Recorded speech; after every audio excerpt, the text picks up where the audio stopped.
ओम शांति। क्या कभी ये महसूस किया है कि हमारी एक शांत स्थिर अवस्था, हमारी एक शुभ भावना पूरी दुनिया के लिए एक सहयोग बन सकती है?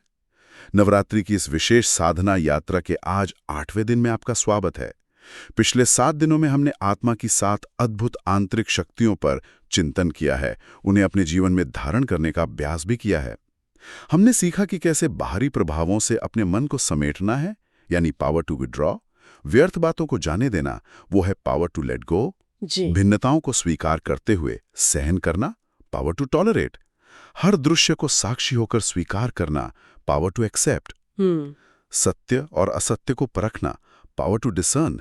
यथार्थ निर्णय लेना, पावर टू डिसाइड। बिल्कुल। और कल 7वें दिन देवी कालरात्रि के शक्तिशाली स्वरूप के साथ हमने सामना करने की शक्ति पावर टू फेस पर मनन किया था। जी हाँ, पावर टू फेस। ये सातों शक्तियां हमें अंदर से भरपूर और शक्तिशाली बनाती हैं, है ना? बिल्कुल, आंतरिक मजबूती देती हैं। आज अष्टमी का पावन दिन है। आज हम देवी दुर्गा के महागौरी स्वरूप के आध्यात्मिक रहस्य और आत्मा की 8वीं शक्ति, सहयोग करने की शक्ति, यानी पावर टू कोऑपरेट पर गहराई से बात करेंगे। चलिए इस गहरे रहस्य को समझते हैं। आज भक्त माँ दुर्गा के महागौरी स्वरूप का आवाहन करते हैं, पूजा करते हैं। माँ का ये स्वरूप बड़ा ही शांत, शीतल और तेजस्वी है। इस स्वरूप का हम आत्माओं के लिए क्या गहरा आध्यात्मिक अर्थ है? जी, महागौरी का स्वरूप बहुत बहुत प्रेरणादायक है। ये स्वरूप असल में गहन तपस्या और उस तपस्या के बाद मिली परमात्मा कृपा का प्रतीक है। तपस्या और कृपा? हाँ, जैसे कथाओं में भी आता है कि देवी पार्वती ने शिव जी को पाने के लिए इतनी कठोर तपस्या की कि उनका जो कोमल शरीर था वो धूल, मिट्टी, धूप, वर्षा सहते सहते एकदम श्याम वर्ण का हो गया। अच्छा। उनकी इस अचल तपस्या को देखकर परमात्मा शिव प्रसन्न हुए, वो स्वयं प्रकट हुए और उन्होंने देवी के शरीर को गंगा जल से धोकर फिर से कांति में, मतलब गौरव वर्ण, एकदम श्वेत और तेजस्वी बना दिया और उन्हें अपनी शक्ति से भरपूर कर दिया। वाह! तो ये हम आत्माओं की यात्रा का भी प्रतीक है। कैसे? देखिए, जब आत्मा इस जीवन यात्रा में अनेक प्रकार के कर्मों के हिसाब किताब से गुजरती है, परिस्थितियों के उतार चढ़ाव, बाहरी प्रभावों के तूफानों से गुजरती है, तपस्या करती है, पुरुषार्थ करती है। हाँ, करती है। तो कभी-कभी उसका आंतरिक बल, वो उमंग, उत्साह जिससे कम होने लगता है। आत्मा खुद को मैली सी, थोड़ी कमजोर सी महसूस करने लगती है। ये अनुभव होता है कभी-कभी। बिल्कुल। तब ऐसी तपस्वी आत्मा पर प्रसन्न होकर स्वयं ज्ञान के सागर सर्वशक्तिमान परमात्मा शिव अवतरित होते हैं और उस आत्मा को अपने ज्ञान जल से धोकर, अपनी शक्तियों से भरकर फिर से पवित्र, कांतिमय और शक्तिशाली बना देते हैं। यानी तपस्या का फल परमात्मा की शक्ति और पवित्रता के रूप में मिलता है। जी हाँ, और महागौरी आत्मा की उस परिपक्व अवस्था, उस मैच्योर स्टेज को भी दर्शाती हैं। अच्छा। जहाँ तपस्या और परमात्मा प्राप्ति के बाद ना गहरी आंतरिक शांति और संतुष्टता जीवन का सहज स्वभाव बन जाती है। स्वाभाविक शांति। हाँ, ये वो स्थिति है जहाँ आत्मा के अंदर किसी भी प्रकार की मांग या इच्छा नहीं रहती, केवल देने का भाव, बस देना ही देना है। ये निस्वार्थ सेवा का भाव रह जाता है। सिर्फ देना। जी, जैसे परमात्मा शिव दाता है, केवल देते हैं, वैसे ही ये परिपक्व आत्मा अपने अनुभवों के खजाने से, अपने दिव्य गुणों और शक्तियों से निरंतर अपने संपर्क में आने वाली आत्माओं को, समाज को, विश्व को देती रहती है। और इसी देने में, इसी निस्वार्थ सेवा में उसे असीम सुख और संतुष्टि का अनुभव होता है। ऐसी आत्मा फिर सहज ही सबकी प्रिय बन जाती है, सब उसका आदर करते हैं। ये बहुत सुंदर रहस्य है कि कैसे तपस्या से पवित्रता आती है और फिर परमात्मा की शक्ति से ये देने वाली स्थिति बनती है।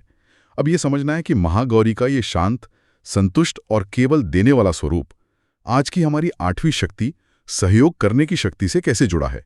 ये कनेक्शन कहाँ है इसमें? देखिए, कनेक्शन बहुत गहरा है, बहुत स्वाभाविक भी है।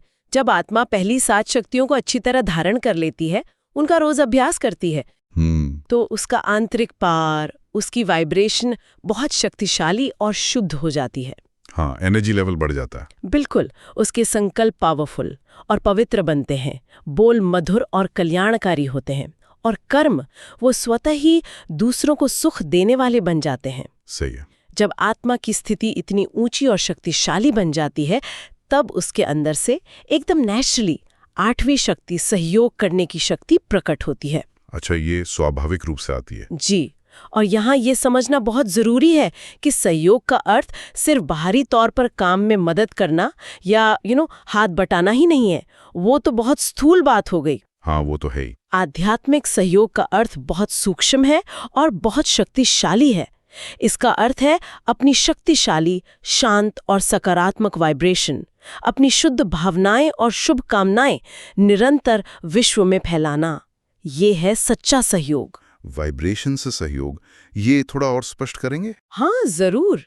सोचिए, अगर कोई हमारे साथ अच्छा व्यवहार नहीं भी कर रहा है, कड़वा बोल रहा है, तो भी हम साक्षी होकर, मतलब अपनी आत्मिक स्थिति में टिक कर, डिटैच्ड होकर, हाँ, डिटैच्ड रहकर, उसकी नकारात्मक ऊर्जा से प्रभावित हुए बिना उसके प्रति भी अपने मन में शुभ भावना रखें, कल्याण की कामना करें, ये है यथार्थ सहयोग। असल में ये उसे बदलने की सबसे शक्तिशाली विधि है। ये बात तो बहुत गहरी है। अक्सर हम सोचते हैं कि किसी के गलत व्यवहार पर प्रतिक्रिया देना जरूरी है या उसे समझाना ही सहयोग है, पर आप कह रहे हैं कि बिना प्रभावित हुए शुभ भावना रखना वो असल सहयोग है। बिल्कुल, क्योंकि जब हम किसी के कमजोर संस्कारों या आदतों को देखकर चिंता करते हैं, सोचते हैं अरे ये क्यों ऐसा करता है, ये कब बदलेगा। हाँ, चिंता तो होती है, पर वो चिंता की वाइब्रेशन भी एक नेगेटिव एनर्जी बनकर उस तक पहुंचती है और उसके कमजोर संस्कार को और पक्का करती है। ओह, ये तो मैंने सोचा ही नहीं। इसके बजाय हमें अपनी स्थिति को ऊंचा रखना है, अपनी शांति और स्थिरता में स्थित रहकर परमात्मा से शक्ति लेकर उस आत्मा के परिवर्तन के लिए, उसकी सफलता के लिए साइलेंस में पावरफुल पॉजिटिव वाइब्रेशंस क्रिएट करनी है। ये है सूक्ष्म रीति से बिना बोले उसे सहयोग देना। हमें सदा याद रखना है कि हमारी वाइब्रेशंस, हमारी ऊर्जा किसी भी आत्मा की स्थिति को ऊपर भी उठा सकती है और नीचे भी गिरा सकती है। यानी हमारी आंतरिक स्थिति का प्रभाव सिर्फ व्यक्तियों पर ही नहीं पड़ता, क्या ये परिस्थितियों पर भी असर डालता है? निश्चित रूप से बिल्कुल डालता है। ये सहयोग सिर्फ व्यक्तियों तक सीमित नहीं है। हम अपनी स्थिर और शांत आंतरिक स्थिति द्वारा मुश्किल परिस्थितियों को भी सहयोग देते हैं। जैसे कल्पना कीजिए, कोई संकट की घड़ी है, मान लीजिए ऑफिस में या घर में कोई समस्या आ गई है, सब हलचल में हैं, परेशान हैं, तनाव में हैं। हाँ, ऐसा होता है। उस समय अगर हम एक अपने मन को शांत और स्थिर रख पाते हैं, परमात्मा की याद में स्थित हो जाते हैं, तो हमारी वो पीसफुल वाइब्रेशन उस पूरी सिचुएशन को शांत करने में मदद करती है, समाधान निकालने में मदद करती है। ये परिस्थिति को हमारा सहयोग है। सही कहा, एक की शांति भी फर्क ला सकती है। बहुत फर्क ला सकती है। इसी तरह हम प्रकृति को सहयोग देते हैं, अपने शरीर को सहयोग देते हैं और सारी सृष्टि को अपनी पॉजिटिव वाइब्रेशन से, अपनी शुभ भावनाओं से निरंतर सहयोग दे सकते हैं। तो इसका मतलब ये हुआ कि सहयोग का दायरा हमारी सोच से कहीं ज्यादा बड़ा है। ये सिर्फ टीम वर्क या फिजिकल हेल्प नहीं है, बल्कि हमारी आंतरिक स्थिति का, हमारी चेतना का प्रभाव है जो सब पर पड़ता है। जैसे आजकल वो कलेक्टिव कॉन्शियसनेस की बात होती है ना, कि हम सबके मन मिलकर इस धरती की ऊर्जा बनाते हैं। बिल्कुल बिल्कुल। तो उस नजरिए से देखें तो विश्व परिवर्तन में हमारा क्या रोल है, क्या सहयोग है? आपने बहुत सही पॉइंट उठाया। विश्व परिवर्तन के इस महान कार्य में हमारा यही सबसे बड़ा और सबसे महत्वपूर्ण सहयोग है। हमें ये गहराई से स्वीकार करना होगा कि जाने अनजाने हमने ही अपनी चिंता से, अपने क्रोध से, अपनी अधूरी इच्छाओं, ईर्ष्या, नफरत और अनेक प्रकार की नेगेटिविटी से इस दुनिया की दुख और अशांति वाली स्थिति बनाने में सहयोग दिया है। ये कड़वा सच है, जिसे शास्त्रों में कलयुग कहा गया है। तो अब परिवर्तन कैसे होगा? हाँ, कैसे? अब हमें जागृत होकर अपनी आंतरिक स्थिति को श्रेष्ठ बनाना है, अपनी शांति की, पवित्रता की, निस्वार्थ प्रेम की, परमात्मा याद की शक्तिशाली वाइब्रेशंस फैलानी है। जब हम सब मिलकर ऐसी पॉजिटिव वाइब्रेशंस क्रिएट करेंगे, तब इस धरती पर सतयुग, मतलब एक बेहतर, सुख शांति से भरपूर दुनिया लाने में हम अपना सच्चा सहयोग देंगे। अच्छा, ये सहयोग समझ पर आधारित है, सहानुभूति यानी एम्पैथी पर आधारित है, दूसरों की कमजोरियों के बजाय उनकी विशेषताओं को देखने और उन्हें बढ़ाने पर आधारित है। और हर परिस्थिति में केवल अपना सकारात्मक योगदान देने के निश्चय पर आधारित है।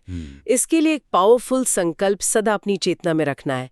मेरी स्थिति से सृष्टि बनती है। मेरी स्थिति से सृष्टि बनती है। हाँ, मैं जो सोचता हूँ, जो महसूस करता हूँ, उसका असर पूरी दुनिया पर पड़ता है। ये विचार की मेरी स्थिति से सृष्टि बनती है, ये तो बहुत बड़ी जिम्मेदारी का एहसास कराता है और शायद इसी देने के भाव और पवित्रता को माँ लक्ष्मी के स्वरूप से भी जोड़ा जाता है ना? हाँ, बिल्कुल।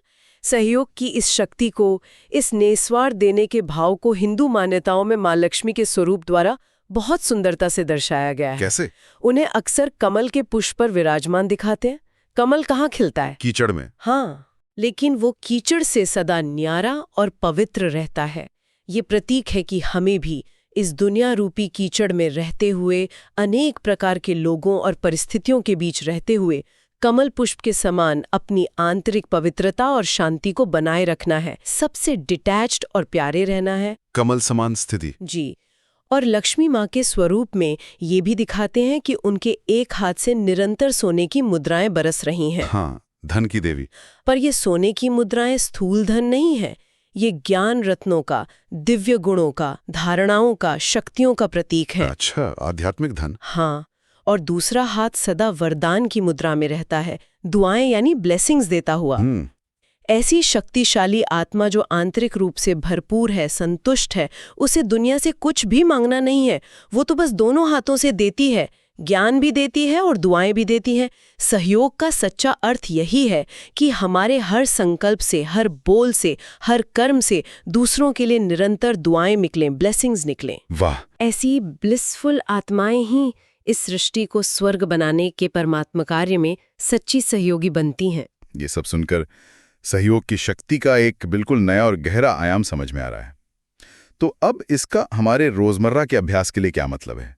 खासकर इन नवरात्र के दिनों में जब हम तीव्र योग तपस्या पर जोर दे रहे हैं, हम इस 8वीं शक्ति पर चिंतन करके इसे जीवन में कैसे धारण करें?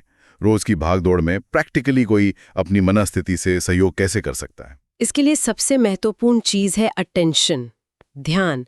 सारा दिन अपने संकल्पों पर, अपनी भावनाओं पर, अपनी वाइब्रेशंस पर बहुत सजग होकर ध्यान देना है। अवेयरनेस। हाँ, पूरी अवेयरनेस। स्वयं को बार बार चेक करें, क्या मेरे मन में अभी जो चल रहा है वो पॉजिटिव है?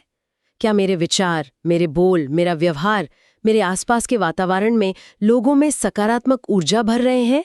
क्या मैं सहयोग दे रहा हूँ या कहीं बोझ तो नहीं बन रहा? ये चेक करना जरूरी है। बहुत जरूरी है, विशेषकर जो आत्माएं मुश्किल में है, परेशान है, या जिनके संस्कार वश उनका व्यवहार नकारात्मक है। उनके प्रति अपने मन में जजमेंट या इरिटेशन लाने के बजाय शांति और शुभ कामनाएं फैलाएं। उन्हें साइलेंस में स्थित होकर परमात्मा से शक्ति लेकर ब्लेसिंग्स दें। ब्लेसिंग्स देना। हाँ, याद रखें, सहयोग का अर्थ ही है बाहरी हलचल के बीच अपनी आंतरिक स्थिरता और पवित्रता को कायम रखना। सारा फोकस देने पर रखना है, दुआएं देनी है, शुभ भावनाएं देनी है, अपनी स्थिर और शक्तिशाली ऊर्जा द्वारा दूसरों को साइलेंस सपोर्ट देना है।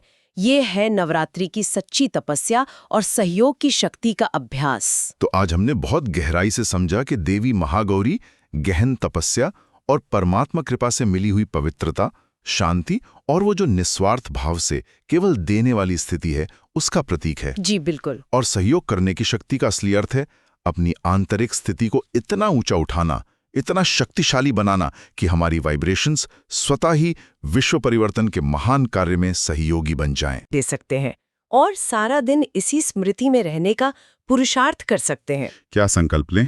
मैं मास्टर सर्वशक्तिमान आत्मा हूँ।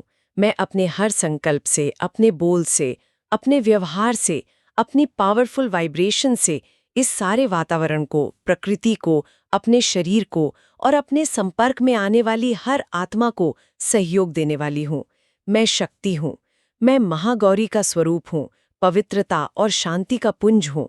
मैं लक्ष्मी माँ का स्वरूप हूँ, निरंतर ज्ञान और दुआएं देने वाली आत्मा हूँ। बहुत शक्तिशाली संकल्प है। जी, इस स्मृति में सारा दिन स्थित रहने का अभ्यास करें और अनुभव करें कि कैसे आपकी उपस्थिति ही आपके आसपास की दुनिया के लिए एक सहयोग, एक वरदान बन जाती है। और जाते जाते एक विचार आपके गहरे मंथन के लिए छोड़ जाते हैं। आज सारा दिन इस गहरी स्मृति में स्थित रहें कि हमारा हर संकल्प, हमारी हर वाइब्रेशन इस पूरी सृष्टि को या तो बना रही है या बिगाड़ रही है? क्या हम सचमुच इस दुनिया रूपी कीचड़ में कमल पुष्प के समान न्यारे और प्यारे रहकर सहयोग का वो उच्चतम स्वरूप बन सकते हैं, जहां हमारी हस्ती ही, हमारी उपस्थिति ही सबके लिए एक वरदान बन जाए? ओम शांति।